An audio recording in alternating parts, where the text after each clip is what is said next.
Ромын төргийн эрхэм үзэгчтэй өнөөдөр манай нэвтрүүлэгт шууд нэвтрүүлэг явж байна. Өнөөдөр улсын их хурлын гишүүн Содбаатар гишүүн өргөдөө оролцож байгаамаа. Танд энэ Ромын төргийн таагүй бас энэ энд төвшүүлж байна. За тэгэхээр өнөөдөр бол мэдээллийн цаг Монгол Ардын нам маань морин цагт одоо мэдээлэл хийлээ. Мэдээллийн гол агуулга бол улсын их хурлын үйл ажиллагаатай холбоотой нэлээ тийм ширүүн мэдээллүүд явагдлаа л да. Тэгэхээр өнөөдөр нөгөө нэвтрүүлгийн одоо эхэндээ одоо энэ мэдээлэлээр ярилцлага эхлэе гэж бодож байна. Тэгээ яг энэ Монгол Ардын улсын их хурлын Монгол Ардын намын бүлэг 7 хоног болгоны 3 дахь өдөр морин цаг гэдэг мэдээллийн цагтаа болсон. Тэгээ энэ мэдээллийн цагаар бид нар тухайн одоо тодорхой асуудал хөндөж тавьдаг. Энэ удаагийн асуудлыг бид нар улсын их хурлын хаврын чуулганы үйл ажиллагаатай холбоотойгоор тавьж байгаа. Хаврын чуулган эхлээд 2 сар болж байна. Одоо хаврын чуулган хуулийнхаа хугацаагаар 7 сарын 1-нд завсарлах ёстой. Нэгснээ 20 хоног үлдсэн байна. Тэгэхээр хаврын чуулганы хилцэх асуудлын жагсаалтыг дарааллыг бол улсын их хурлын даргын 3 сарын 30-ны өдрийн 49-р захирамжаар гаргасан. Нэгсэнтэй 33 асуудлыг хаврын чуулганд хилцье гэж. Тэгээ 33 асуудлаас өнөөдрийн байдлаар аваад үзэх юм бол 3 асуудал нь батлагдсан. 21 асуудал нь хилцэх шатанда. За 6 асуудал нь бол өргөн мэдүүлэгдээгүй. За 3 асуудал нь бол өргөн мэдүүлэгдсэн ч гэсэн хилцүүлэгт орж ирээгүй байна. Нэгснээ энэ удаагийн одоо 33 асуудлынхаа бид өнөөдрийн байдлаар бол 3 асуудлыг шийдвэрлээд байна л да. Сүүлийн 2008 оноос хойш их хурл дээр энэ дэгдвэл өөрчлөлт ороод яаралтай гэдэг гормоор асуудал оруулдаг. Засгийн газар бол энэ удаа яаралтай гормоор 16 асуудал оруулж ирсэн байгаа.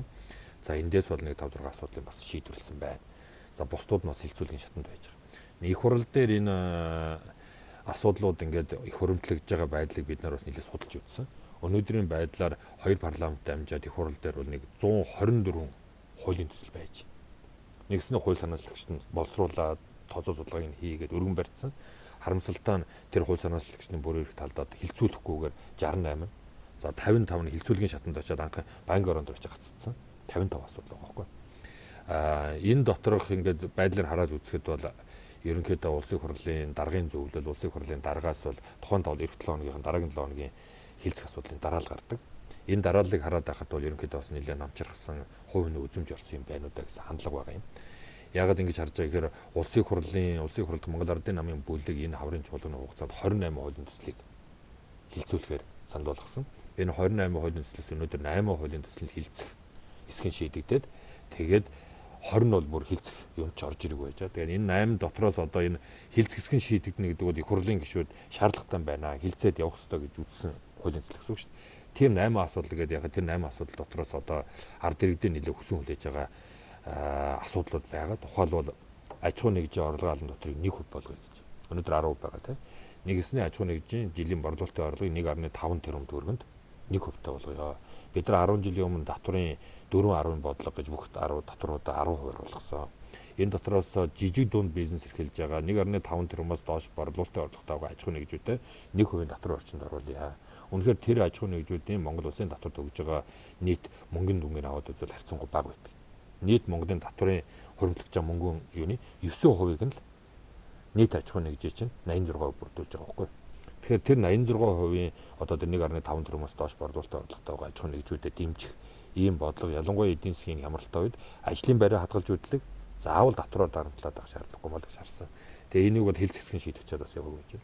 За малчтай холбоотой асуудал байж байгаа. Малчтын тэтгэврийн насыг найшлуулах. Ингэхдээ мал аж ахуйн салбар дээр 1 жил ажилласан жилийг 1.5 жилээр тооцдог болёо. Ингээд урт хугацаанд наваад үзэх юм бол малчтай ер нь ойролцоогоор 5 жилээр найшлах боломж байгаа. За энийг дагаад нийгмийн даатгалын сангийн тухай хууль хэд хэдэн хуулинд оруулаад малчтын нийгмийн даатгалыг нөхөн төлөөлөх, малчтын нийгмийн даатгалыг хавар намарт орлоготой нь уялдуулж төлдөг болох асуудлыг бас хуулинд оруулж байгаа гэж. Нэгэн малчид ноолуурхаа цаг буюу хавар нэгдээ төлчдөг.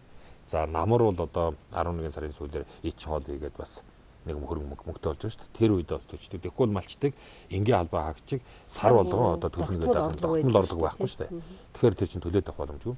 Хоёрдугаар өнөөдөр малчтын бид нарын тэтгэврийн насыг найшлуулах 5 жилийн насыг найшлуулах асуудлыг хөндөж тавихтаа мал аж ахуйн салбар дээр 1 ажилласан жилийг 1.5 жилээр тооцох үнэлэлтэй байна. Нийт 360 хоног чинь 52 7 хоног байгаа шүү дээ. Тэгэхээр төрийн албаа хаагч нар бол бид нар бол хагасаа дөрвөн содор амарч байгаа байхгүй. Нэгснээ 104 өдөр хагасаа дөрвөн содор байгаа.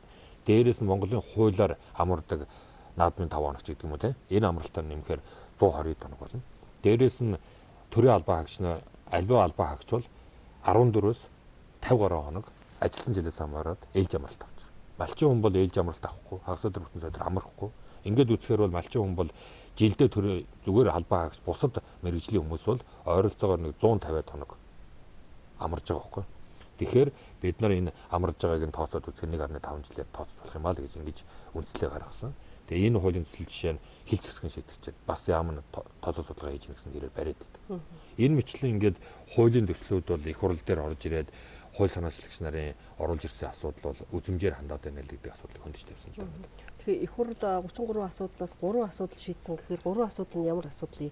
Тэгээ хоёрдугаар ерөөсөө энэ чинь хуваар процентээр бодохоор улсын хурлын дэгийн тухайн хуулиар тухайн одоо чуулган биш таврын чуулган, намрын чуулганда энийг амжиж хэлцэж чадаагүй тохиолдолд энд юу гэж заасан байдаг. Энэ ч мэдээж хариуцлага асуудал үүж штэ. Тэгээ Монгол Улсын эдийн засгийн нийгмийг 2014 онд хөгжүүлэх үндсэн чиглэл ийм биелдэг. За Монгол Улсын эдийн засгийн нийгмийг 2016 онд хөгжүүлэх үндсэн чиглэл батлах тухай Монгол Улсын хурлын тогтоолын төсөл. Монгол Улсын 16 оны төсвийн хүрээний мэдээлэл 17-аас 18 оны төсвийн хүрээний төсөөлийн хуулийн төсөл гэсэн ийм зүйлүүдийг л одоогоор хилцсэн байгаа байхгүй эцсийн шийдэх гарсан байна. Бусдууд нь хил зэвсгэн шийдэгдсэн 1-2 дугаар хилцүүлгэн дээр л явж байгаа. Ер нь бол их хурлын чуулган болгоны сүүлийн одоо 7 хоногт бол ер нь дараагийн чуулганаар юу хэлцэх үү гэдгээ ярилцаад олонхороо саналаа хураагаад ингээд төрийн байгуулалтаас тодорхой саналаа гаргаад чуулган зөвлөдөг шүү дээ. Тэгэхээр энэ хариуцлага асуудлагч ярмаар байна. Ер нь их хурл өөрөө энэ үйл ажиллагаагаа хэвэн явуулж чадж байна уу? Үнэхээр хууль тогтоох тэр дээд эрхийг хэрэгжүүлж чадж байна уу? Тэр нь ард иргэдийн одоо хүсэн хүлээж байгаа тэр хууль тогтоомжууд тэрний хүрээнд байна уу? Эсвэл эдийн засгийн болон улс төрийн бүлэглүүдийн одоо сонирхол хажуураас нь орж ирээд байна уу гэдэгч бид судалгааны үзэн дээр авч үзэх ёстой л гэж харж байна. Тэгэхээр одоо ингээд харж байгаа. Яг өнөөдрийн хуулийн заалтаар бол яг юу гэдэм бэ их хурлын даргач гэдэг юм тодорхой хүрээнд асуудлыг авч үзнэг бол мэдээж хуулийн заалтууд байгаа. Гэхдээ яг тодорхой сангас бол одоогор алга байна л да. Тухайлбал альч намын үед хэлжсэн л да. Тухайлбал танахыг засаг өрж яхад ч гэдэг юм арчилсан намаас одоо нийгмийн шинжтэй нэлээд далаацтай хуулийн төсөл байхад бас ийм бойкот ч юм уу ийм саармжуулах юмнууд ер нь байсан уу? Бид нар юу харж байгааг бол тухайлбал танахаас дэвшүүлж байгаа олон ингээд мөрийн хөтөлбөр одоо ингээд нийгмийн чанартай олон хуулийн төслүүдийг зориуд одоо гацаагч гэдэг юм уу? Зориуд одоо судалж ийн гэдэг шалтгаанаар зогсоох тийм практикууд бол улс төрийн намуудад бас байдаг л да. Тийм. Тэгэхээр бол ер нь бол зүгээр би юу хараад байгаа гэхээр бол өнөөдөр хуулийн төслийг санаачлна гэдэг бол тэр нийгэмд хэрэгтэй учраас санаачилж байгаа шүү дээ. Тодорхой судалгаа гаргаад бид нар тодорхой салбарын мэрэгчнүүдтэй уулз тэгээд хилцүүлэг зохион байгуулад одоо жишээ нь би нэг аж ахуйн нэгжийн орлогын татвар албан татварын 1% гэдгийг бол манай намын мөрөгдлөөрт орсон. Бид нар энийг гаргах гэж аж ахуйн нэгжтэй олуудаг уулзтуу зохион байгуулсан, бизнес эрхлэгчтэй уулзтуу зохион байгуулсан. Бизнес эрхлэгчдийн зүгээс тавьж байгаа хамгийн гол зүйл бол энийг яриад байгаа шүү дээ. Далд эдийн засаг их байна. Тийм учраас өнөөдөр энэ бид нар X талан гаргаж өгөх гээд их зовх юм аа. Бид нар хэрвээ энэ хувь хүн хэмжээнд буурчдаг бас боломжоор төлмөр байна. Нөгөөдөөс талаас эдийн засгийн хямралтай байгаа энэ үед бол бид нар илүүтэй ажлын байраа хадгалж үлдэх, ажилчдаа цомгохдохгүй байх бодлого барья гэх юм. Их олон санал санаачлагаар гарч ирж байгаа чинь энэ дээр л үнсэлж гарч ирж байгаа. Сайн малчтын одоо тэтгэвртэй холбоотой энэ асуудал гэхэд яг тэр иргэдийн хүссэн хөлөөс 20 хэдэн жил ярьсан асуудал байхгүй. За эсвэл одоо төрийн албаны шинжилгээний найруулгаар төрийн албаны тухай хууль ороод ирсэн байна. Одоо хүртэл хилцүүлэгт орж ирдэг. Тэрүүгээр бид нар энэ үнэхээр одоо энэ төрийн албаныг шаашдан доктортой Мирач Чарчмаа барьсан тийм ээ. Үнэхээр төрд чадaltaа боловсон хүчнүүд ажиллах тэр боломжийг нь ямар нэгэн улс төрийн шахалтгүйгээр ямар нэгэн улс төрийн нөлөөлгүйгээр ажиллах боломжийг бүрдүүлэх чиглэлээр хуулийн өөрчлөлийг шинжилээ гээд төрийн албаны зөвлөл бусад одоо байгууллагууд тухайн үедээ судалгаа юуг нь хийгээд ингээд бас нэг хэсэг зүйл өргөн барьсан баг шин. Тэгээд эдгээр бол дандаа цаанаа тодорхой судалгаатай нийгмийн өнөөдөр тулгамж байгаа асуудлыг хөндөж тавьж байгаа байхгүй. Үндсэн хуулиар бол хууль санаачлах эрх 3 субъекттэй байгаа тийм ээ. Засгийн газарт байгаа, улсын хурлын гишүүнд байгаа, ерөнхийлөгчд байгаа. Энэ 3 субъект бол өөрсдөө бий бол аль нь ч гэсэн хууль санаачлагтай нийгмийн эдийн засгийн толгомцсон асуудлыг авч үзэж ингэж шинжлэх ёстой л гэж ингэж явж байгаа. Аль болох сайжруулах гэж л оруулж ирж байгаа зүйл. Тэгэхээр хуулийн одоо санаачилсан төслүүд маань одоо төгжрөл одоо машинаар бол төгжрөлд орчод байна шүү дээ. Тэгэхээр ардчсан намаас дэвшүүлж байгаа тэр хуулийн төслүүд аль шатандаа ер нь явж байна. Энийг харьцуулж үзэж чадав. Одоо ингээд аль бүлгээс оруулж байгаа шүү дээ хуулийн төслүүд. Яг ардсан намын юмнууд бол голцоо хувь гишүүн гэхээсээ илүү засгийн эрх барьж байгаа учраас засгийн газрын нэрээр орж ирээд байна л да. Тийм учраас засгийн газрын зүйлүүд бол яаралтай гэдэг гормоор жишээ нь энэ одоо чуулганы хугацаанд 16 асуудал хилцэгч ясаалтанд батлагдаагүй 16 асуудал шиг хажуугаар дараал ороод ирж байгаа байхгүй. За тэгвэл бас орж ирж байгаа асуудлууд бас ялгуур таандж байна. жишээ нь 5-7 орд газрын асуудал ороод ирэхэд бол Монголын парламентын түгэнд бараг байхгүйгээр хилц хэсгэн шийдэгдээгүй 76 гишүүн арь сүрэ илэрхийлээгүй байхад их хурлын дарга ганцхан тогтоол гаргаад захирамж гаргаад ажлын хэсэг байгуулж байгаа. Хилц хэсгэн шийдэгдсэний дараа ажлын хэсэг байгуулдаг жижигтэй. Нэгэснээ их хурлын гишүүд энэ хуулийг хилцээе. Ер нь хилцэх нь энэ бол хэрэгтэй хууль юм байна. Хэрэгтэй тогтоол юм байна. Хэрэгтэй асуудал юм байна. Тэгээд тэрний дараа бол за тэгвэл ажлын хэсэг гаргаад намын төлөөлөлтөй банкны оролцоос ажлын хэсэг гаргав.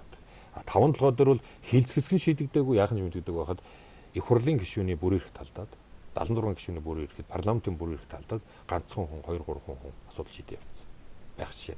Гэтэл зарим ордын асуудал бол ерөөсө 3 дахь өдөр нь шийдэгдээл 2 дахь өдөр ороод ирдэг ч юм уу 5 дахь өдөр ороод ирдэг. Ийм хандлагууд байдаг. Тэгэхээр энэ дөөрөө нэг юм үзмжээр хандах байдал байгаа даа шүү дээ. Тийм учраас энэ банкны хоруудууд дээр хилцэж байгаа, их хурл дээр хилцэж байгаа асуудлуудыг цаашдаа дарааллыг зөв тогтоох орж ирсэн өргөн барьсан юуг нь бас анзаарч үзэж байгаа асуудлыг л тавьж байгаа юм л да. Өнгөрсөн оны төгсгөлд одоо шинэ жил ордож байхад одоо гацууртын ордын тухай хуулийн төсөл тийм ээ орж ирсэн гинтх орж ирж энийг бол нөгөө бас хүмүүс нөгөө баярын уур амьсгал орсон үед одоо ингэж оруулж ирдэг юм одоо тогтоод байгаа шүү дээ. Ер нь жишг тогтоод байгаа. Тэгэхээр гацууртын ордыг маргааш одоо бас хэлцэж байна их хурлаар. Тэгээ энийг бас гинт оруулж ирсэн гэж хэвлэр одоо гарч байгаа. Тэгэхээр та энэ талаар ямар бодлоо? Тэгэхээр гацууртын ордын асуудлыг бол 5 дахь засгийн газар оролдоод өргөн барьсан юм байна. Тэгээд бол 1 дахь өдөр бүлгүүдээр орж ирсэн. Улсын хурлд Монгол Ардын намын бүлэг бол гацууртын ордын асуудлаар ерөнхий сайдаас, уулуурхаан сайдаас лавлага мэдээллийг тодруулах ёстой гэж энэ удаа хойшлуулсан. Ягаад гэвэл ер нь Централ Gold компани Монгол улсад ажилласан энэ хугацаанд ямар хэмжээний татвар төлсөн, нийгмийн хариуцлагын хүрээнд юу гүйцэтгсэн. За энэ шинээр энэ гацууртын орд газрыг ашигласнараа хичнээн хэмжээний ажлын байр бий болох юм.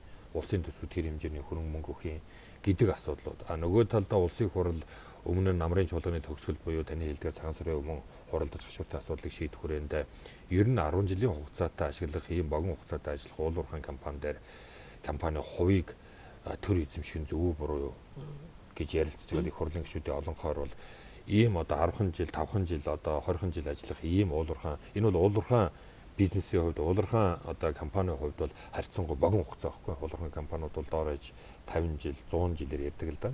Тийм учраас ийм хэмжээнд бол одоо өөрийнхөө оруулсан хөрөнгө оруулалтыг нөхөж чадах нь буюу хөрөнгө оруулалт нөхсөний дараа ногдол ашиг ирнэ шүү дээ. Тэгэхээр ногдол ашиг авах хувь авснасаа хувьтай нь тэнцэх одоо 34% жишээ нь тэнцэх тусгай оролтын буюу тусгай төлбөртэй болгоё гэдэг асуудлыг хууль их хурлаар шийдсэн. Тэгэхээр шинэ гачууртын ордоор 34% авсан зүв байна уу? 34% аваад зүгээр нийгэмд бол гоё харагдаж магадгүй дээ. Төр одоо 34%-ыг эзэмшиж гин тий. Гэхдээ 34 аваад 10хан жил ашиглахад уурхаа байхгүй. Тэгээд ашиглахад хэд дэх жилээс нэг хэлж бид нар ногдол ашиг авах юм. Тийм ээ. Одоогийн тооцоогоор бол 7 дахь жилээс ногдол ашиг авч байгаа. 3 жил ногдол ашиг аваад тэр уурхаа хаагдчих. Тэрнийхээ оронд 34-тön тэнцэх хэмжээний одоо мөнгөнд үнэтэй оролтыг тавиад нэгснээ өнөөдөр бол Монгол улсын алтандаар тавьж байгаа оролтоогоос нэмээд тусдан дахиад оролтыг тавиад шинэ 34%-ийг оролтод шилжүүлвэл хэдэн хувь болох юм гэж тооцож үзээд тэр нь бол ойролцоогоор 3% гэж засгийн газар гаргаж ирж байгаа шиг байна. Тэгээд тэр нэмэлт оролтыг жишээ нь тавиад явах нь болох юм уу гэх мэтлэн энэ гачууртын ордыг зөв ашиглах, эдийн засгийн зөв эргэлтэнд оруулах асуудлаар бол тойрч сууж ярих ёстой гэж бид үзэж байгаа. Асуудлыг бас их зөв талаас нь авч үзэхгүй бол ерөөсөө л энийг буруу талаас нь мушгаад нэг хэсэг нь одоо энэ дээр юу гэдэг юм хөрнч болох, газар шар хамгаалагч болох, нэг хэсэг нь эсвэл одоо гадны гар хөл болох ч гэдэг ийм хагарал битгий басаа л гэж харж байгаа. Яг бодиттой эдийн засгийн тооцоо судалгаан дээр мэрэгчлэтнүүдийг суулгаад аль нь Монгол улсад үнэхээр хэрэгтэй. Энэ ордыг ашиглах ёстой юм. Ашиглуул ямар технологиор ашиглах юм. Ашигласан тохиолдолд бид нар хувь авсан дээр юм уу? Эсвэл оролтойгоор татвараа нэгсэн оролт гэдэг чинь татвараа нэмж гэсэн үг байхгүй юу? Оролт гэдэг бол шууд борлуулалтаар орлогоос авдаг. Тэр нь бол аж ахуй нэгжийн нэг оролт 1% оролт гэдэг бол аж ахуй нэгжийн татвар дээр очихоор аж ахуй нэгжийн татвар чинь бол нөгөө зардлаа гасаад дараа нь авч байгаа шүү дээ. Цэвэр ашигаас авч байгаа. Тэгэхээр аж ахуй нэгжийн татвар дээр очихоор бол 1% оролтыг бол ойролцоогоор нэг 10% аж ахуй нэгжийн орлогын татврын хувьтай тэнцдэг. Тэгэхээр бид нар жишээ нь 3% оролтыг тавина гэдэг бол 30% аж ахуйн нэгж орлогын дотор авч яана л гэсэнтэй ойролцоо үздэг. Тэгэхээр одоо энэ баялаг тий газрын доорх баялаг бол ард түмний өмч гэдэг байгаа шүү дээ. Тэгээд одоо ноён уулыг тойрсон маш их маргаан үүсэж байна. Иргэдийн дунд одоо энийг ноён уулаа хөндөөлөхгүй гэсэн хөдөлгөөн ярьж байна. Хоёрдугаар энэ хэрвээ энийг одоо энэ явбал одоо жишээ нь иргэдийн хөдөлгөөн үүсэх янз бүрийн одоо жагсаал цуглаа явах ийм юу бол Facebook орчноор онлайн юугаар явж байна. Хоёрдугаар энийг бол гол зангидаад байгаа нь бол Монгол Ардын нам гэдэг юу бол нэлээд хүчтэй явагдаж байгаа байхгүй. Одоо ингээд нөгөө санал яадаг шүү дээ, их хурл дээр юу дардаг. Кнопт дарахад бол гол нь Монгол Ардын намын гишүүд байдаг байж гин гэсэн яриа бол илэрхий байгаа шүү дээ. Яг уу. Тэгэхээр одоо танах ч бас харьцангуй имиж гайгүй байгаа шүү дээ. Одоо ингээд уул уурхаар нэг дахиад байхгүй мөртөө бас олон нийтийг хандсан ингээд сайхан нэртэй байж байгаа дээр нэг 10 жилд 200 сая долларын төлөө нэрээ хоглох хэрэгтэй юм уу? Яг уу гачууртын ордын талаарх бид нарын нэг дутагдaltaй юм байна. Ер нь Монгол улстай яриа.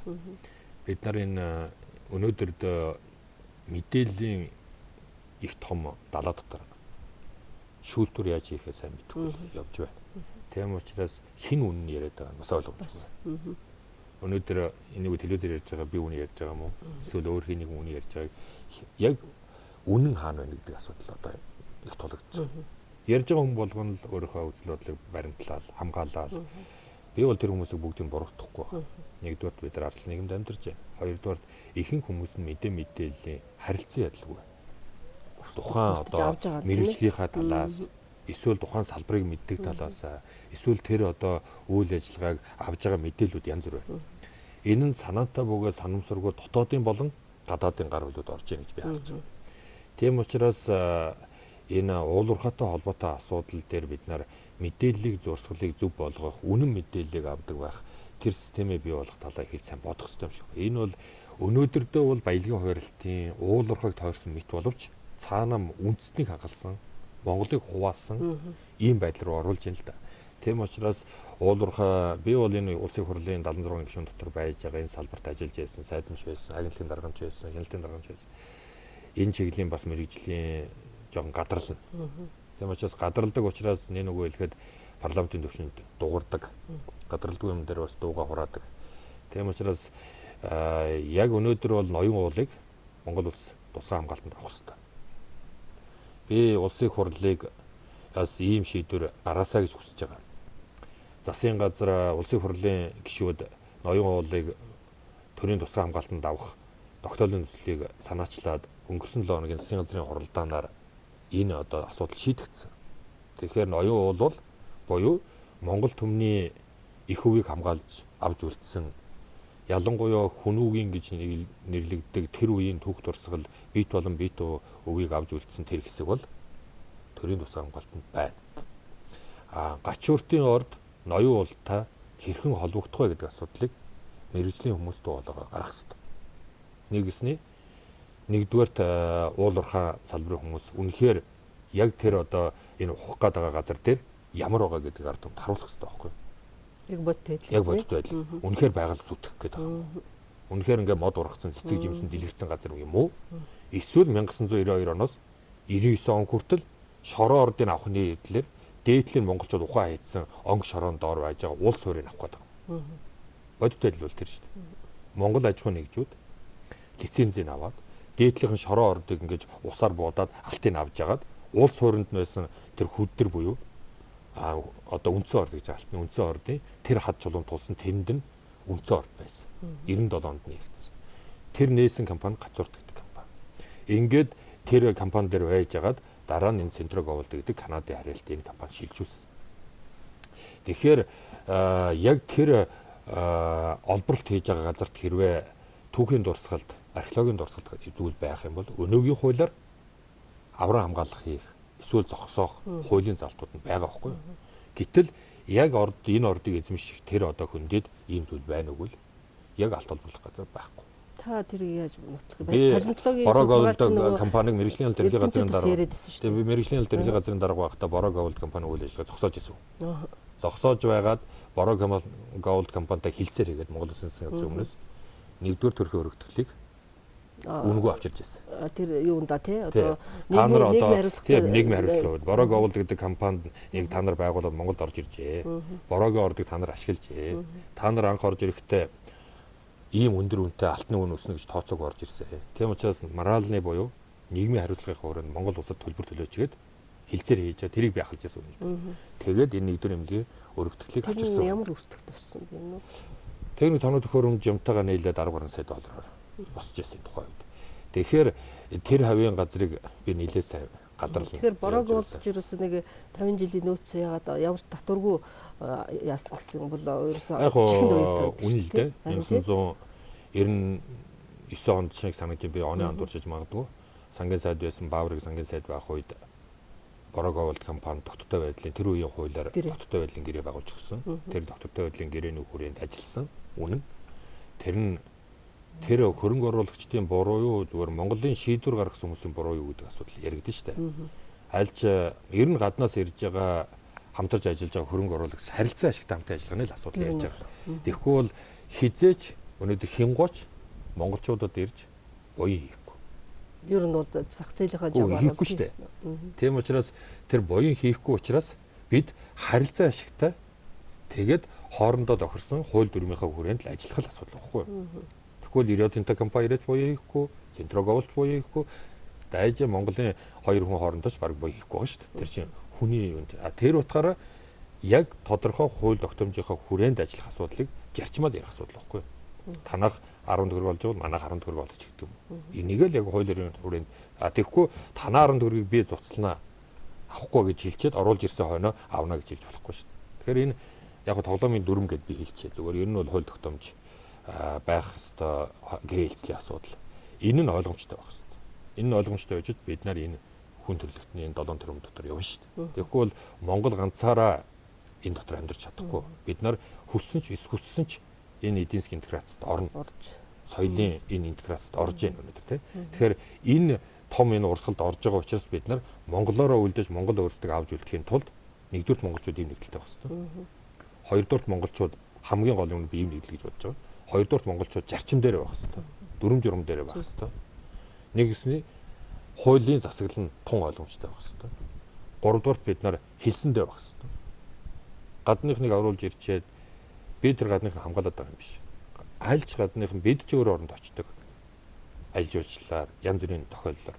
Тэгэхэд энэ болгонд бид нар энэ эвгүй бол зөв авч явах ёстой л гэж би бодож байгаа. Энэ утгаараа бол зүгээр өнөөдөр тэр компаниг харин технологи одоо яг тэр үед би зогсоож ирсэн байг бол жишээ нь тэр компани хаягдлын далангийн доор цоорхоо гаргаад байгаль орчин тохирол учруулад эхэлсэн.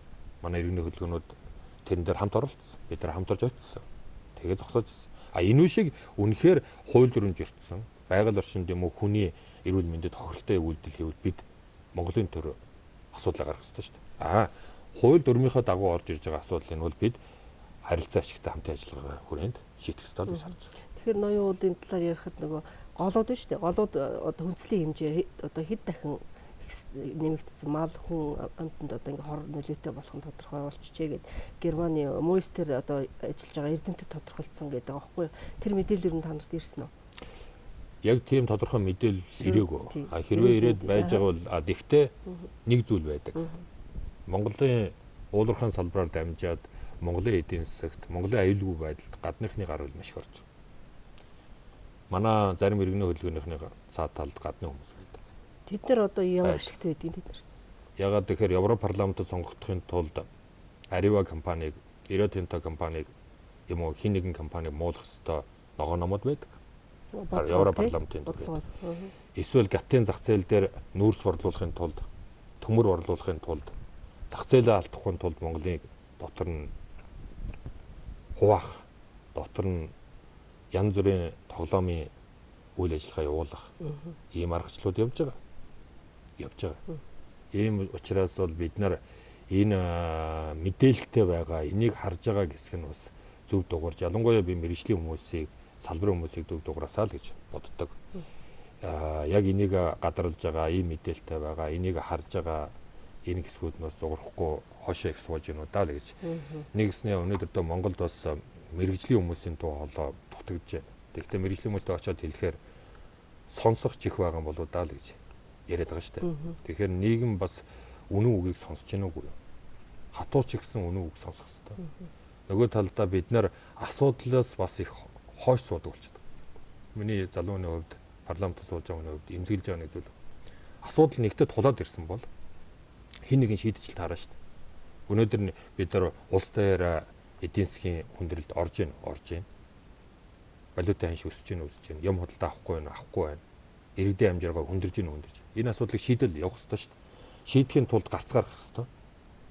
Тийм учраас тодорхой гарц гаргаж шийдэл олж тулаад ирсэн асуудлыг шийдвэрлэдэг нь бол шийдвэрлэе гэж бас сонгосон. Шийдвэрлэе гэж эрх мэдэл өгсөн.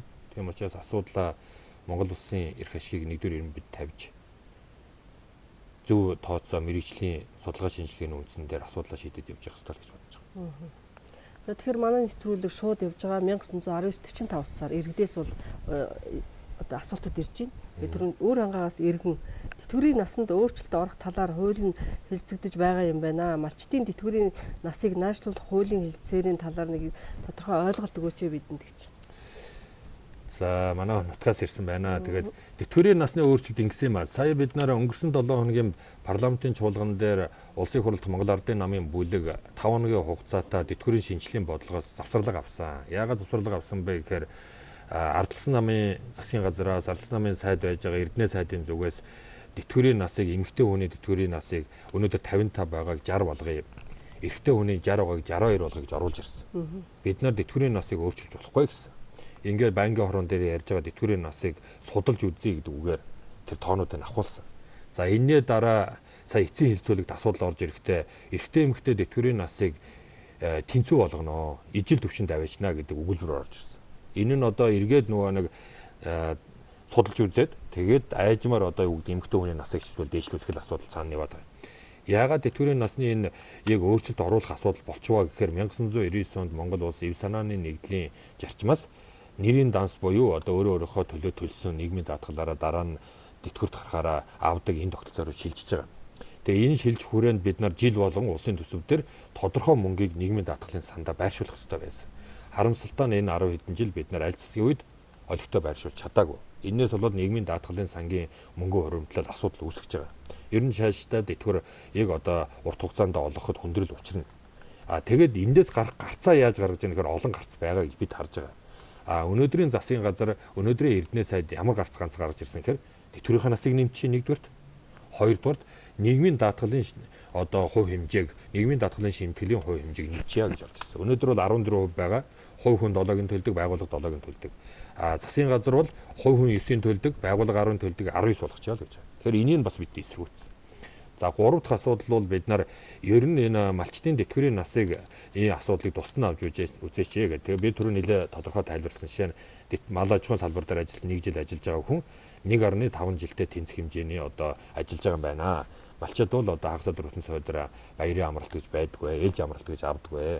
Тэрийг нь тооцож үзээд 1.5 жилээр тооцоод үзээч л гэж. Ингэх юм бол малчтын тэтгэврийн насыг наашлуулах асуудал болох юм байна гэж. Ингээ манай банкны хороо улсын хурлын нэгдсэн чуулганаар малчтын тэтгэврийн насыг наашлуулах нь зүйтэй гэсэн шийдвэр бол гарсан. Одоо эцсийн хилцүүлэгт оруулж яг аль ёсны хууль болгож гарах юм л гацаад байна.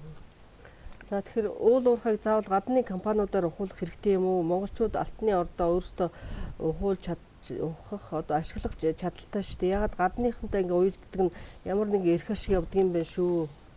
За нэрээ хэлээ. За манай энэ иргэд бас асуулт асуухтаа нэрээ хэлж ивэл бас зүгээр байгаа. Ер нь бол уул уурхайг гадны компаниудаар ашиглуулах асуудал ямар асуудлаас үүсдэг вэ гэхээр тэр тухайн орд газрыг одоо нээж илрүүлэх хөрөнгө оруулалт бол нэлээд шаардлагатай. Тэрэнд бол гадны компаниудын хөрөнгө оруулалт орчдөг. Хоёрдугаарт зарим одоо металлын чанартай зарим одоо уурхай дээр бол бид нар гадны техник технологи авах зайлшгүй шаардлага. Жишээ нь оюутлогын газарт бол бид нар 1000 метрийн цаана буюу 1 км-ийн цаана байгаа нөөцийг авах гэдэг юм шүү дээ.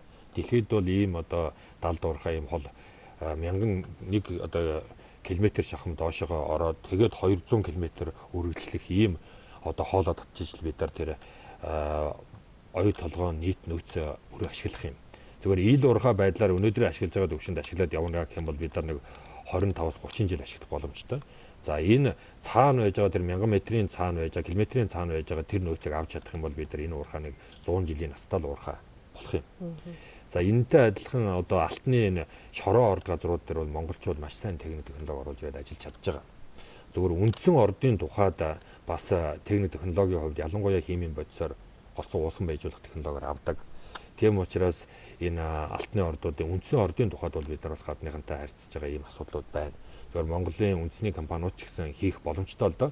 Гэхдээ одоогоор бол нөгөө нэг өмчлийн лицензийн хувьд тухайн техник технологийн хувьд тухайн гадаадын компаниудын нэр дээр байгаа учраас бид нар тодорхой хэмжээгээр тэд нартай ярилцж байгаа юм. Ер нь бол бид нар энэ баялагын хуваарлтын асуудал, байгалийн баялагыг ашиглах асуудал дээр ямархуу байдалтай ажиллах ёстой вэ гэдгийг эхнээс нь их зөв явуулах ёстой. Бид нар 1997 онд арлсан хүчин засгийн эрх барьж явах үед тухайн үед ийм нэлээд либерал буюу одоо манай энэ ард иргэдийн нэлээд эсрүүцээд байгаа гадныханд нэлээд найрсаг байдлаар ингэрээд илгэсэн ийм л хууль баталсан юм л да. Тэгээ энэ хуулийн хүрээнд их олон лиценз тараагдсан. Тухайн үед бол 7200 лиценз тараагдсан. Тэгээ энэ лицензийн хүрээнд олон аж ахуй нэгжүүд орж ирээд хөрөнгө мөнгө оруулсан байгаад одоо тэрийг нийгэмчлэлч юм уу ямар нэгэн байдлаар Монгол улс тэр хөрөнгийг хурааж авах асуудал бол жоохон хүндрэлтэй. Бид нар өнөөдөр зах зээлийн нийгэмд ажиллаж амьдарч байгаа энэ 7 тэрбум хүмүүс энэ одоо дэлхийн ертөнцийн энэ эдийн засгийн болон соёлын интеграц бүх төвшөнд ингээ хамтарч ажиллаж байгаа хүрээнд бол бид нар олон улсын төвшөнд явдаг нийтлэг жишгээр явах ийм хандлагын хүрээнд ярьж байгаа. Зүгээр яг монголчууд бид нар бол алтныхаа төвшөнд бол өөрсдийн технологи бий ажиллаж чадна. За баруун хараагаас иргэн гэд нэр өвчгөн гачууртын ордыг буруу голдоос өөр компани худалдаж авч байгаа гэж ярих энэ үнэн үү гэдгсэн юм. Би одоо танаас л бас үнэн үг гэж асуумаар ягаад тэгэхээр надад ийм мэдээлэл алга байна. Би гүү баха гэж бодож байна. За тэгэхээр бас баруун хараагаас иргэн асуусан юу үе эх орончдын нам, ууган нам. Тэгээд эх орончдын нам. Тэгэхээр энэ уул уурхайтай холбоотой, баялагтай холбоотой энэ асуудал дээр дүн нуруутай хандаач бас найдвард одоо тавьж гинэ. Ялангуяа гацууртын ноён уулаа бас их тийм ноён нуруутай хандаач гэсэн тийм юу сэтгэл ирсэн байна. Зөвхөн ийм л байгаа энэ зүү хараагийнхан манай баруун хараа зүү хараагийнхан бол нэлээ яг иргэдийн дунд байж байгаа нутгийн иргэдийн дунд байж байгаа уулзалтуудаар бол харьцангуй дэмжсэн юм мэдээлүүд ирж байгаа л да гарын сүүч бид нар хэрж байгаа. Зүгээр мэдээж ягаад гэхээр борог оолдыг ажилуулаач гэж. Ягаад тэгэхээр борог оолд компани ажиллаж байгаа үед олон ажлын байр бий болгосон юм байлаа. Тэр тухайн бүс нутагтаа бас нэлээд ажил хийсэн юм байлээ л дээ. Тэгээ тэрийг бол одоо тэр иргэдийнхэн зүгээс бол тийм саналтай байдсан байлаа. Зүгээр ер нь зүгээр энийг Монгол улсад яаж хэрхэн зөв ашиглах уу гэдэг асуудлаар бид нар 2-3 парламент дамжиж ярьж штэ. Энэ өнөөдөр ч ярьж байгаа асуудал биш.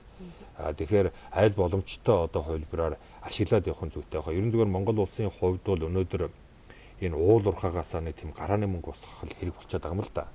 Одоогоор Монгол улсад өөр салбараас яг гарааны мөнгө босгож бид нарын яриад байгаа тэр сайн сайхан амьдралд хүрэх гарааны хөгжлийн гарааны мөнгө гэдэг асуудал дээр л асуудал байгаад байгаа. Бид нар бол хөдөөж хүн нөөцтэй, эрчим хүчний нөөцтэй. Тэгэхдээ тэр бүгдийг олон улсын давцан дээр аваачид зараад мөнгө болгоод монголчууд тэр яриа бас нэг байгалийн байлгаар зөв хүртээ тийм ээ нийтээр зөв амьдрахын тулд л эхний нэг гарааны мөнгөний л асуудал байгаа байхгүй. Тэр оюутлогоо интерес ингээд ашиг орж ирэхгүй хүмүүс маань амьдрал дээшлэхгүй болохоор оюу толгой таван толгой асуудал дээр бол оюутлогоо асуудал дээр бол өнөөдөр Монголын төсөвт бол мөнгө орж ирж байгаа. Ирж байгаа. Нэгснээ өнөөдрийн байдлаар бол оюутлогоо Монгол улсад өгж байгаа өнөөдрийн өргөжийг аваад үзэх юм бол шууд өргөжийг аваад үзэх юм бол баг эрдэнтийн төвшөнд ойртох чинь шууд өргөж. Шууд ус өргөж буюу ажлын байр босод одоо ханган нийлүүлэлтийн компаниудын аш холбогдлоор нэлээд өндөр. Гэхдээ энээс илүү боломж байна уу гэдэг асуудлыг бид үзээд байгаа шүү дээ. Тэрэн дээр өнөөдөр ингээд одоо нийгмийн даяар бол ер нь болохгүй гэсэн нэг юм уур амьсгал явуулсан. Ерөөсөө буруу юм байсан. Шүүмжлэх юм байгаа.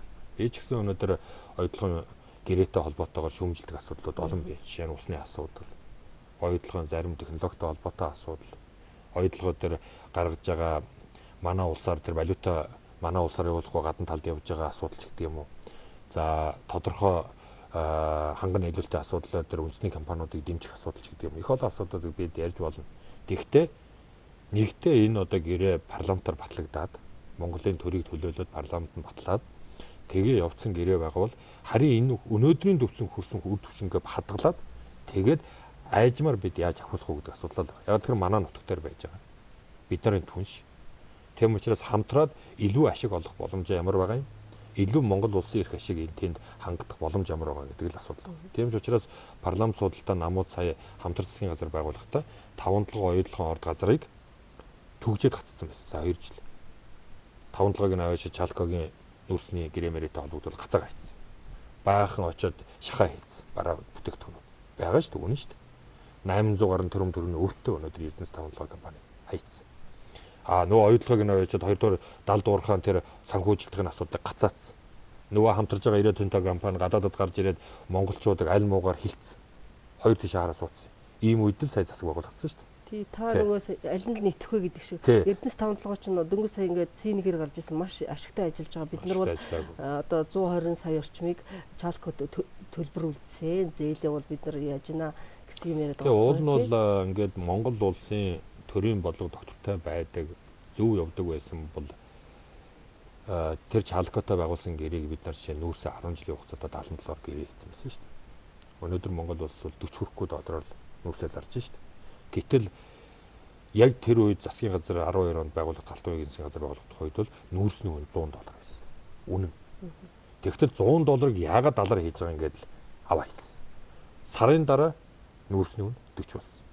Бид хийхдээ яасан бэ гэхээр 10 жилийн эх 10 жилийн нүүрсний тэнцээс одоо үний яаж ч магадгүй шүү дээ. Ингээд дэшээ дошоо болоод шүү дээ. Өнгөрсөн 10 жилийн нүүрсний байдал 20 жилийг авч үзээд дунд чинь ер нь 70 юм байна. Тийм учраас далаараа хийе л гэж хэлсэн баггүй. Тэгээ хэрвээ далаараа хийжсэн бол өнөөдөр ч ашигтай байхгүй. Өнөөдөр ч ашигтай. Зүгээр би Эрдэнэс 5-7 дээр өнөөдөр олон асуудал байгаа шүү дээ. Одоо би түүхний ажлын хэсэг гараад би бол жишээ нь нөгөө ажлын хэсгийн улсын хурлаас хаяа харва дарагтай бүх намын төлөөлөл орсон ажлын хэсэг гараад тэгээд 5-7 Эрдэнэс 5-7-ыг шалгасан. Би өөрөө 4 гишүүнтэй Эрдэнэс 5-7 дээр очиж Бацуурыг захирал байхад очиж ажлын шалгаж байсан. Яг өөрийнхөө үзсэн тэр дүнгээр гишүүдийнхээ ажлын хэсэг очиж үзсэн тэр дүнгээр би ярьж байгаа. Энэ бол их хурлын банкны орон дээр энэ дүн танилцуулагдсан. Тэрэн дотор байж байгаа намын хариалаар очсон янз бүрийн хүмүүсийн ярьж байгаа яриа тэр цэма намын парагц доторх хоорондын зодолтооны энэ юмг бол би сайн мэддэг.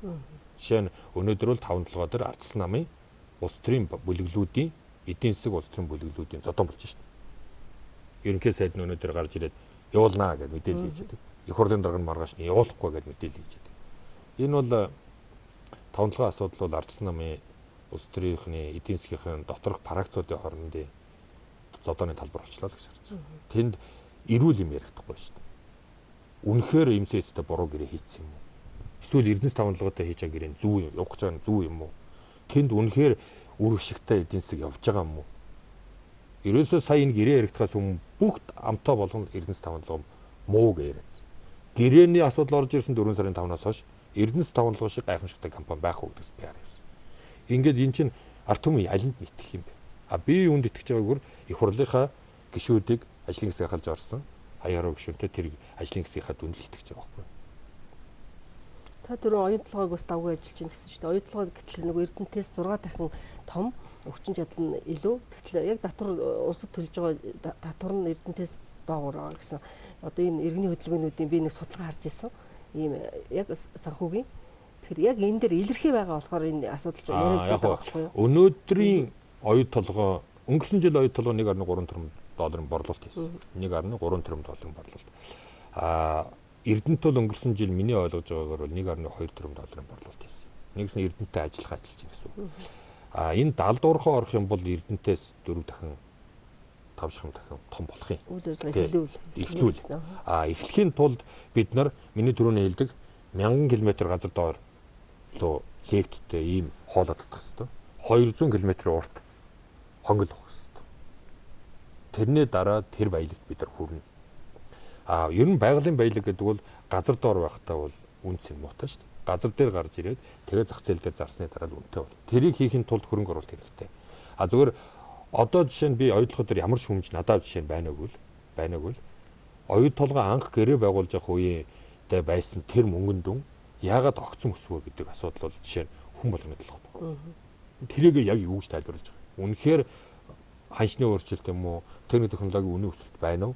Эсвэл технологийн өөрчлөлт хийгдсэн үү? Магадгүй тез зүйн одоо шинээр орж иж байгаа гэсэн тез зүйднээс хамаарсан уу гэдэг асуудал байгаа байхгүй. А тэгхгүйгээр би юу хэлээд байгаа вэхээр бол аль нэгэн орд газрыг юм аль нэгэн уулуурхайг хамгаалж юм уу эсвэл муулж ярьж байгаа зүйл биш. Эрүүл асуудлыг л ярих хэрэгтэй. Яг цаасан дээр зарчмуудаа тавиад, хууль тогтоомжоо тавиад, байгаль орчны ийм хууль зөрчиж юу? Уулуурхай ийм хуулийн хүрээнд байна уу? Татварын ийм хуулийн хүрээнд байна уу? Энэ нь байхгүй байх юм бол тэр хүний буруу. Хоёр дахь нь ярьж байгаа зүйл бол үнэхээр энэ орд газруудаа бид нар ашиглах юм уу юу? Эсвэл бүр ашиглахгүй гэдгийг зарлах хэрэгтэй. Ашиглана гэж байгаа бол хамгийн сайн технологиор хамгийн өөр өгөөчтэй, хамгийн өгөөч дэлбэрээр ашиглах хэрэгтэй шүү дээ. За ноён улаан аврах хөдөлгөөний тэргүүн цэрэн найдмууд асуулт асуусан байна. Газрын гүнд байгаа палеонтологийн олдвор буюу хүнөөгийн бунхан булш байхгүй гэдгийг та юугаар нотолж байгаа юм бэ гэд сайн ярьсан юу тач холбоотой. Газрын гүнд энэ дээр бол тодорхой хэмжээгээр энэ аж ахуйн нэгжин өөрөө археологи палеонтологийн судалгаа хийлгсэн гэдээ бид нарт мэдээлэл өгсөн л дөө. Зүгээр яг ийм одоо үнэхээр тэр палеонтологийн тийм олдвор юм хүнөөгийн булш энд байна. Энд нь байгаамаа гэдэг. Яг тэгэхээр яг тэр олборлогч байгаа нөөцтэй газрынх нь хэмжээг аваад үзвэл тэр одоо тэр хөдөр буюу хад хүртэл бол ямар нэг юм байхгүй байгаа шороонд. Зүгээр хөдөр буюу тэр одоо хад хүрдсэн одоо тэр алт байгаа гэдэг хөдөр биш үү? Тэр чинь хад чулуулга хэлбэртэй байгаа шүү дээ. Тэрнийх нь доор палеонтологи олдвор байгаа юм бол одоо би мэдэхгүй байна. Гүг яг чадахгүй гэж байхгүй л дээ. Та бодохгүй дээ. Тийм том хад чулууны доор палеонтологи олдвор байхгүй байх гэж бодож байна. Дээр үед одоо тэр иш оршиж исэн юу ч өөр нэг эсний дээдлийн бид угцсан газар яриад байгаа байхгүй. Өнгө хэсгийг хэлж дээ тий. Өнгө хэсэг нь биш. Ерөөсө тэр хад чулуу хүртлээ дээдлийг ингээд тэр голын годрлоо дагаад ухцсан юм л да. Тэгэхдээ үнэхээр ийм байгаа бол ухах хэрэггүй. Ер нь бол байх юм бол тэнд нь бас хуулиар авдаг арга хэмжээ бий. Зүгээр ерөнхийдөө бол ноён уулын тэр бүс нутагт 1920 оны Югославийн оноос хойш нэлээд олон матлага янз бүрийн юмнууд бол хийсэн. Агарын говицын судалгаанууд хийсэн. Тэр хүрээнд энэ бол ингээд одоо зүгээр ингээд нэг очиод ухчихдаг зүйл биш шүү дээ. Нэлээд олон л одоо судалгаа энэ яг энэ уулуурхайн шинжилгээний талаас аваад үзэх юм бол хамгийн нацхан агарын говицын судалгаа хийдэг юм шүү дээ. Тэнд ямар нэгэн металл юм уу ямар нэгэн юм байвал илэрдэг юм л да. Тиймд илэрдэггүй юм байж байхыг бас үүсэхгүй. Тийм байгаад хэрвээ мэдээлэл байгаа бол өгөх хэрэгтэй. Шийдвэр гаргахаас өмнө шийдвэр гараагүй байгаа шүү дээ. Бид нар ярьж байгаа байхгүй юу? Ярьж байгаа юм чинь ингээд тойр сууж яриад тэгээд боломжтой бол энийг үгүй гэж болно. Энийг бас заавал ашиглах гэдэг зүйл шүү дээ. Үгүй гэд шийдвэр гаргаж болно шүү дээ. Дараагийнхтай та нар сайхан уулзаач. Харин уулзаж яриад байгаа. Уулзаж ярихаар иргэдэн бол энэ чинь ерөнхийдөө дэмжих хандлагатай яриад байгаа байхгүй маш их мэдээлэл. Гэхдээ бид нэгээд очиж сурвалжлахаар шал өөр зураг байдаг шүү дээ. Бараг 70-80% эсрэг гэсэн хандлага байдаг юм л шүү. Яг тэр бас сурвалжлага хийж үзчихсэн. Тэгээд яг тэр юунуудээс нь яг ямар иргэдээс нь очиод ингээд яриад байгаа хэрэг энд бол 2-3 зөрчил байна. 2-3 зөрчил байна. Миний уурхай буюу гарааргаар алт олборлог одоо миний уурхааны төвшөнд орчсон бүр зохион байгуулалтанд орсон нэг хэсэг хүмүүс байна.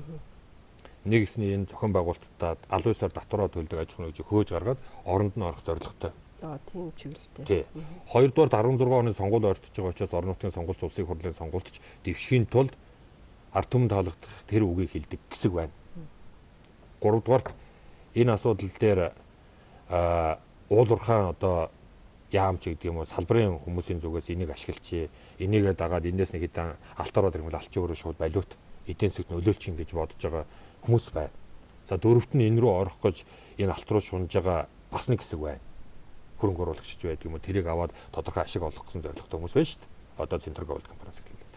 Ийм 4-5 ийм одоо тал байна шүү дээ. Тэгэхээр энэ талууд яг ширээний ард суугаад үнэхээр мэдээллийн зөрүүтэй бол нэгтгэх хэрэгтэй байхгүй. Бид нар бол засгийн газар дээр ганцхан зүйлийг гуйж байгаа. Та нар эднэрийн хүмүүсийнхээ төвшөнд уулзуулаач. Тэр палеонтологийн, тэр археологийн эрдэмтдийн суулгаад, тэр иргэдийн суулгаад, энэ талд нь тэр хөрөнгө оруулагчийн суулгаад, тэр миний урхаа гээд наан цаана бас нэг газар шороон гүйж орчих гээд байгаа нөхдөөдөө суулгаж ярих хэрэгтэй шүү дээ. Тэгээ үнэхээр хэрэггүйг бол хэрэггүйгээ бас хэлж хэрэгтэй. Ер нь монголчууд бид нарын нэг одоо дутагдал бол заагвал зааг өгөөл байх хэрэгтэй шүү дээ.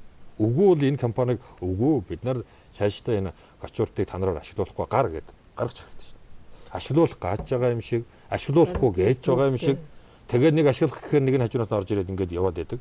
Тэгвэл ингээд засгийн газар энэ асуудлыг засгийн газар хийх гэж шүү дээ. Бид нар олон удаагийн уулуурхай асуудал дээр иргэний хөдөлгөөн гэж явдаг. Иргэний хөдөлгөөн гэдэг монголчуудын нэг хэсэг шүү дээ. Бид ч гэсэн адилхан л монголчуудын нэг хэсэг. Тийм учраас нэг хэсэг нь ерөөсөө ингээд бүр газар усаа хамгаалах гэдэг бүр амиа тавиад нэг хэсэг нь тэрийг бүр сүйтгэж гадаадныханд өгөж болчих гээд байгаа ийм хоёр туйл байхгүй. Ийм туйл бол байхгүй. Харж ярих хэрэгтэй байхгүй юу? Хаана юу болоод байгаа. Тийм туйл бол байхгүй. Жишээ нь миний сэтгэлд бол би ямар ч лиценз байхгүй. Ямар ч уулуурхай байхгүй. Миний сэтгэлд бол ямар юм байна гэхээр уулуурхай ямар ч тэнд гадаа төмөрс чинь таныг ингээ харангууд яг ийм хамглаа шиг тэгээд юу их сайхан юу ч болоогүй гэсэн юм яриад шүү дээ. Ерөнхийн нэг нийтлэг үнэн гэдэг. Нийтлэг үнэн гэдэг нэг олчих хэрэгтэй байхгүй юу? Олохын тулд сууж ярих хэрэгтэй байхгүй юу? Үнэхээр мэдээлэл байгаад ийм палеонтологийн одоо энэ бүр нэр устай ярьж байгаа энэ палеонтологийн тим мэдээлэл ийм байна.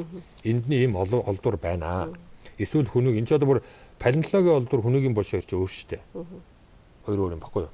Яг тэгэхээр энэ жишээ нь энэ яг юу байгаа юм бэ гэдэг үнэхээр мэдээлэл өгөөл авчраад суугаад яриад тэгээ болохгүй болохгүйгаа хэлчихлээ шүү дээ. А тэгэхгүй энийг одоо шинэ би бол ямар зүйл дээр байдаг хүн гэхээр асуудлыг зарчмын хүрээнд тавиад тэгээд тэр яг ашиглана гэж байгаа бол хамгийн сайн технологиор хамгийн өөрсдөө ашигтайгаар харилцаа ашигтай л хийх хэрэгтэй шүү дээ. Тэгээ хувилбараараа үзээд байж болох хувилбараа яриад тэгэл тохирохгүй бол тохироод орж иж байгаа нь бол асуудлаа шийдэл явах хэрэгтэй. А тэгэхгүй энэ хил амтай юмаа гэдээ хойш нь тавьчаад эсвэл энэ асуудал дээр янз бүрийн мэдээллийг нь хажуунаас янз бүрийн юмд автаад жишээ нь миний урахтаа нэг нөхөр орж тэнд нeenж байгаа гар аргаар олборлох гэж байхад нь тэрэнд автаад хэдэн дөрөг аваад явж болохгүй. Тийм биз дээ. Тэгэхээр энэ үнэн хаа байна гэдэг асуудлаа гаргаад тэр үннийг нийтлэг зөв олон үнэн байхгүй шүү дээ. Нэг л үнэн байгаа шүү дээ. За тэтгэврийн насны гэр бүлийн 2 хүнд хүний нэг нь нас орсон тохиолдолд тухайн хүнийхэн тэтгэврийн 50% олгож байх талаар хууль юу болсон болоо гэд Дорнод аймгийн иргэн намжид гэдэг юм байна. Тэгээ энэ бол бид нар энэ тэтгэврийн шинжилгээ асуудлаар ингээд Монгол Ардын намын 7 хоногийн завсралга авдгийнх нь гол асуудал энэ байгаамаа. Ер нь бол энэ тэтгэврийнхний өмнө их олон асуудал тулгамдчаад байгаа байхгүй юу. Тэгэхээр энэ асуудлуудаа шийдэхгүй энэ удаагийн тэтгэврийн шинжилгээний бодлого ямар юм орж ирсэн гэхээр ерөөсөө насаа нэмий хувийн нэмий гэдэг юм ороод ирэхгүй юу. А бид бол тэтгэврийн шинжилгээний хүрээнд юу харж байгааг гэхээр бол зохис асуудлууд хараад байгаа. Хамгийн наазах нь ихэд энэ хамтын тэтгэврийн хуулийг яах юм бэ? Хамтын тэтгэврийн хууль. 2008 онд манай ард иргэд санаж байгаа бол 2008 онд Монгол Ардын нам улсын хурлын сонгуульд орохдоо хамтын тэтгэврийн асуудлыг анх санаачилсан. Бид нар хамтын тэтгэврийн асуудлыг дэмжиж байгаа. Тэгэхдээ нэг л асуудлыг яамнаас үсэж байгаа. Хамтын тэтгэврийн хууль гарсны дараа төсөв дээр ямар хэмжээний ачаал ирэх юм бэ? Хэдийнээс тооцох юм бэ? Өнөөдрийн Монгол улсад мөрдөж байгаа хуулиар бол хууль эргэж үйлчлдэггүй. Энэ хуулийн дээр эргэж үйлчлэх юм уу? Нэгс нь өнөөдрийн тэтгэврийг авж байгаа хүмүүст үйлчлэх юм уу? Тэтгэврээ тогтоолгоод өнөөдрөөс тэтгэврээ тогтоолгож байгаа хүнд үйлчилж эхлэх юм. Хамтын амьдрагчийг чиний хэлэх юм бэ? Насаараа амьдрсан хүнийг хэлэх юм уу? Сүүлийн 20 жил цайгаа хуваагаад дуусаа хоёрыг хэлэх юм уу? Хэлэхгүй юм уу гэд. Энэ мэтлэн яаж тодорхойлох гэдэг энэ хууль эрх зүйн яг хүний амьдрал юм болохоор олон асуудал байна. Энэ хүрээний асуудлуудыг нийтэд нь аваад үзээд тэр хүрээнд шийдвэрлэхэд энэ хүрээнд шийдвэрлэхэд төсвүүдээр ийм хэмжээний ачаал ирэх юм байна. Энэ хүрээнд шийдвэрлэхэд ийм хэмжээний ачаал ирэх юм байна гэдгээ тооцоод оруулаад ирээ л гэж байгаа. Тийм учраас би хамтын тэтгэврийг хуулийг гаргасаж хүсэж байгаа. Жишээ нь энэ асуудал энэ одоо өнөөдрийн их хурал дээр ингээ яригдчихж байгаа энэ тэтгэврийн шинжилгээний бодлого байхгүй байхгүй. Хоёр дахь асуудал. Тэтгэврийн зээлийн асуудал. Өнөөдөр тэтгэврийн зээлийн асуудлаар энэ юун дотор үг өгүүлбэрч байхгүй. Шинжилгээний бодлого. Одоо тэтгэвэр гэтэл өнөөдрийн иргэдийн 90% 90% одоо тэтгэвэр авж байгаа иргэдийн 83.1 хэдэн хувь нь тэтгэврийн зээлтэй. Тэр бүгд хүмүүсийн проблем байна. Асуудалтай. Тэгээд тэр тэтгэврийн зээлийн хүүг буруулъя гэдээ бид нар тогтоолын төсөл санаачилсан. Тэтгэврийн зээлийн асуудлыг судлах ажлын хэсэг гаргаач тэгээд бүр банкны хорооны үйл ажиллагааг тасалдуулж байгаад нэг байгуулж авлаа. Одоо тэтгэврийн зээлийн асуудлаар бид нар энэ банкуудтай ярьж үзэж байгаа юмуд байна. Монгол банктай, бус банктай. Жишээ нь нас барсан хүний тэтгэврийг зээлийг арга ирэн төлж ийн өнөөдөр. Гэтэл тэрийг давагдчихгүй хүчин зүйлэгч тооцоод банк 1.5% хүү тогтоосон баггүй юу? Хүү тогтооход чинь тооцдог нэг аргашил дотор давагдчихгүй хүчин зүйлүүд байдаг. Гал төмөр, байгалийн гал шиг гинти юм. Гэтэл тэрийг тооцсон байхад ягаад аваад байгаа юм? Тэр чинь тэр банкны эрсдэл шүү. Тэр банк тэр эрсдлээ тооцоод хүүгээ тэм өндөр тавьсан байгаа. Эсвэл би өнөөдөр 6 сарын тэтгэвэр авсан байж байгаад дахиад амьдралын шаардлагаар 6 сараа дуусаагүй байж байгаад дахиад 2 сарын тэтгэвэр авахд тэр тэтгэврийнхаа бараг 3.1-ийг хүнд өгчөж байгаа. Дахиад хүү тооцож. Энэ мэтлэн тэтгэврийн зээлтэй холбоотой асуудлууд жишээ нь энд орог байна л гэж бид үзэж байгаа. За тэтгэврийн талаар яриач гэж тэр хэлсэн мэнд эрүүл мэндийн байгууллагад 30 жил ажилласан 60 оноос өмнө төрсэн хүн яаж тэтгэвэр тогтоолох вэ? 24 сараар юм уу? Эсвэл ажилласан жилээр нь тогтоох уу? Энэ талаар тайлбарлаж өгөөч эмч наран туяа гэдсэн юм. Нас нь яг юундаа хүрсэн болоо да. Нөгөө 55 наснда эмэгтэй хүн шүү. Тэгэхээр насандаа бол хүрж ил байгаа юм болоо да. Энэ жил хүрж байгаа юм шиг байна. Та хамгийн ойрхон байгаа нийгмийн даатгалын байгууллагуудаар очиж яг наривчилсан юм байгаараа. Миний бодож байгаагаар бол 5 жилийн дундчаар таны тэтгэврийг тогтоох ёстой. Одоогийн хуулиар. Тэгэхээр та ямар 5 жил авч дундчилж тэтгэврээ тогтоолох вэ гэдгээ хамгийн ойрхон байгаа нийгмийн даатгалын байгууллагуудаар очиж зөвлөгөө авах боломжтой. За ингээд фэйсбүүкээс асуулт орж иж байна. Танд амжилт хүсье. Халамжийн сангаас тэтгэвэр авдаг хүн 3 жил нийгмийн даатгал төлсөн нөхцөлд нийгмийн даатгалын тэтгэврт шилжих боломж юу нь байгаа болов гинэ. Цэцэгмаг ажид урж гэдэг юм. Ер нь бол бид нар энэ тэтгэврийн шинжилгээний бодлогын хүрээнд нэг чухал асуудлыг тавьж гаргаж ирж байгаа. Энэ бодлого дотроос ер нь баг авах ганц одоо нааштай гэгээтэй гэж хэлж болох юм. Энэ нь бол суур тэтгэврийн асуудал байна. Монгол улны тэтгэврийн насандаа хүрсэн монгол хүн ажил хийсэн ч бай, халамжийн асуудалтайч бай, эсвэл одоо ажил албатайч байсан бай. Монгол хүнийхээ хувьд суур тэтгэвртэй болъё гэж байна. Суур тэтгэвртэй. Доод тэтгэвэр одоо бид нар доод тэтгэвэр гэдэг чинь. Тэгээд тэрэн дээр нэмээд тэтгэврийн олон давхраа тогтолцоог бий болгоё гэдэг санаа оруулж ирж байгаа. Энэ бол олон жил ярьсан юм байна. Суур тэтгэвэр бол монгол хүн босныхаа хувьд авна. Монголын төрөөс. Тэрэн дээр ажилласан жилийнхаа өөрийнхөө одоо би жишээ нь янз бүр шүү дээ. Зарим нь дунд мэрэгжилтэй, зарим нь мэрэгжилгүй, зарим нь дээд мэрэгжилтэй. Тэрнээсээ шалтгаалаад цалин янз бүр авдаг байсан.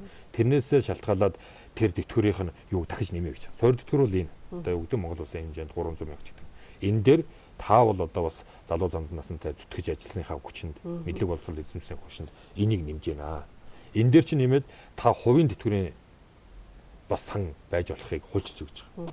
Тэгээ хувийн тэтгэврийн сантай болоод ирэх юм бол би одоо ажил амьдралаа бас гайгүй байгаа үедээ хэдэн төгрөг цааш нь хийгээд байвал тэрийг насны эцэст бас авч болох. Ингээд суур тэтгэвэр дээр миний түрүүний хэлдэг тэр ажилласан жил өөрийнхөө ажил мэргэжлийн онцлогтой холбоотой тэтгэвэр. Дээрээс нь тэр хувийн даатгалыг хэрвээ өгсөн бол тэрнээс ч гэдэг юм. Ингээд 4-5 давхар тэтгэврийн тогтолцоог бий болгох ийм юм бол энэ одоо шинжилгээний бодлогоор оруулж ирж байгаа. Би нэг юу хэлж байгаа гэхээр энэ халамжийн бодлоготой юм уу эсвэл одоо 90-ад оны үед тухайн үедээ одоо бас насан туршаагүй байхдаа 4 хүүхэдтэй гэдгээр ч юм уу гарцсан олон эхчүүдийн асуудал ч гэдэг юм те. Гэтэ байдаг шүү дээ. Тэдний асуудал бол одоо тэтгэврийн доод хэмжээгээр тогтогдоод явж байгаа байхгүй. Гэтэл тухайн үедээ бол төрийн бодлогоор гарсан гэсэн үг байхгүй. Харьцангуй. Энэ хоёр нийгмийн шилжилтийн одоо нэгснээ хохироод үлдчихэж байгаа хүмүүс шүү дээ. Гэтэл тэрэн дотор ч их олон эмч багш ч гэдэг юм бол олон төр даах хэрэгтэй шүү дээ энэ бол тийм. Тэгэхээр энэ нэг ийм асуудлуудыг би бол нэг л зүйл дээр их хатуу байр сууриас яриад байгаа нь энэ болохоор төр бол өөрөө шийдвэр гараад тэр төр гэдэг нь аль нэг намайг биелж байгаа юм биш. Тухайн үед төр шийдвэр гаргацсан бол тэр ард түмэн дээрээ тэрийг өөрүүлж болохгүй байна. Өнөөдөр тэтгэвэр дээр ч гэсэн төр 99 онд нэрийн дансны асуудал босгоод тавиад өөрөө гаргачаад өөрөө жил болгон одоо төсөвдөр өгнө гэж төрийн шийдвэр гарцсан мөртлөө өгөөгөө одоо нэлээ явсны дараа за энийг одоо бид ерөөсөө дийлэхгүй боллоо. Иргэдийнхээ нуруунд дээр аж ахуйн нэгжийнхээ нуруунд дээр өөрүүлэх гэж болохгүй шүү дээ. Төр өөрөө л тэр гарсан бол төр иргэнийг хохирохгүй байх хэрэгтэй шүү дээ. Яг энэтэй адилхан энэ төрийн янз бүрийн шийдвэрийн буруутай үйл ажиллагаанаас болж гарч байгаа хохирлыг төр өөрөө хариуцдаг. Тэр төрд байгаа тэр хүмүүс нь тэрийг бодож гаргалгаагаа зөв гаргадаг асуудал байгаа. Говьалтай аймгаас Бат шиг би өөрөө жижиг дунд бизнес эрхэлдэг хүн тодорхой хэмжээний татвараа төлдөг. Юмны үн тэнгэрт хадаад хүндрэлтэй байна. Татварын талаар уян хатан шинэ хуулийн талаар хэлцэж нөө гэдэг. Яг юм энэ говьалтай Бат шиг хүмүүсийг дэмжигээд бидний 5 гишүүн хуулийн төсөл өргөн барьцсан. Тэгээд тэр хуулийн төслийг минь 1 сард хэлцээд их хурлын гишүүдийн 62% нь зөв байна.